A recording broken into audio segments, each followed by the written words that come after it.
இது வந்து வீனபர்கர் அப்படிங்கிற கம்பெனியோட ஸ்டால். இங்கே வந்து வீனபர்கருங்கிறது ஒரு ஆஸ்திரியன் கம்பெனி. இங்கே நம்ம வந்து கிளே ஹாலோ பிரிக்ஸ் அந்த ப்ராடக்ட் தான் நம்ம பண்ணிட்டு இருக்கோம்.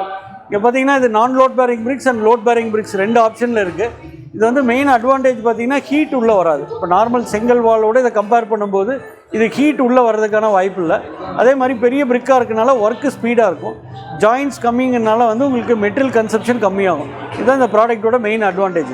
இப்போ காஸ்ட் வைஸ் அப்படின்னு சொல்லி போகும்போது பார்த்தீங்கன்னா இது வந்து நார்மல் செங்கல் வாலுக்கு இதுக்கு கம்பேர் பண்ணும்போது ஒரு 10 to 15% வரைக்கும் உங்களுக்கு சேவிங்ஸ் இருக்கும். இது வந்து எல்லா விதமான பில்டிங்க்கும் இது சூட்டபிளான ப்ராடக்ட். இது வந்து பார்த்திங்கன்னா ஒரு இண்டிவிஜுவல் ஹவுஸ் ஆகட்டும், இல்லை வந்து ஒரு ஸ்கூல் பில்டிங்ஸு, ஃபேக்ட்ரி பில்டிங்ஸு, வேர் ஹவுசஸ்ஸு எல்லாத்துக்குமே இது சூட்டபிளான ப்ராடக்ட். இப்போ நம்மளோட ஃபேக்ட்ரி வந்து பார்த்திங்கன்னா பெங்களூர்லேருந்து ஒரு 70 கிலோமீட்டர்ஸ் குணிகள்ங்கிற லொக்கேஷனில் இருக்குது. இங்கே வந்து அனுமன் அண்ட் கோ அப்படிங்கிறவங்க வந்து எங்களோட டீலராக இருக்காங்க. அவங்களோட அட்ரஸ் வந்து பார்த்திங்கன்னா நம்ம வின்சென்ட் ரோட்டில் பிடபிள்யூடி ஆஃபீஸ்க்கு ஆப்போசிட்டில் துளசி ஃபார்மசி பக்கத்தில் அவங்களோட ஷோரூம் இருக்குது. அங்கே உங்களுக்கு தேவையான எல்லா மெட்டீரியல் கிளே ப்ராடக்ட்ஸ் எல்லாமே அவைலபிள் இருக்குது.